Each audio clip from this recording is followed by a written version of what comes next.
નમસ્કાર દર્શક મિત્રો, હું છું આશ્લેષા પટેલ અને આપ જોઈ રહ્યા છો અર્થ પડકાર ન્યૂઝ। બાયડની કોટિયાક સોસાયટીમાં પાછળના ભાગે મેડિકલ વેસ્ટના ઢગલા।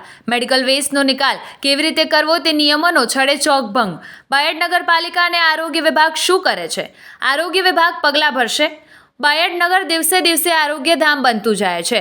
બાયડ નગરમાં નવી નવી હોસ્પિટલો ખુલતા આરોગ્ય સુવિધાઓ વધી રહી છે, તે સારી બાબત છે, પણ સાથે સાથે ગાઈડલાઈનનો ભંગ અને લોકોના આરોગ્યને જોખમમાં મૂકે તેવા મેડિકલ વેસ્ટને ગમે ત્યાં ફેંકી દેવું તે માનવ સમાજ માટે મોટું જોખમ સાબિત થાય તેમ છે।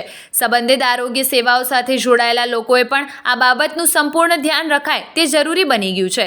બાયડમાં કોટિયાક સોસાયટીમાં રહેતા તુષારભાઈ રમણભાઈ ચૌધરીના ઘર પાછળ મેડિકલ વેસ્ટ કોઈ અજાણ્યા માણસો નાખી જતા આ ઘટના મીડિયા સમક્ષ આવી છે। તો આવી રીતે મેડિકલ વેસ્ટ નાખી જનાર તત્વો કોણ હશે તેની યોગ્ય તપાસ સંબંધિત તંત્રીઓ કરે। આવા તત્વો સામે દાખલારૂપ પગલાં ભરવા જોઈએ તેવી લોકમાંગ પ્રબળ બની છે, જે બાબત આરોગ્યધામ તરીકે વિકાસતા બાયડ માટે શરમજનક કહેવાય।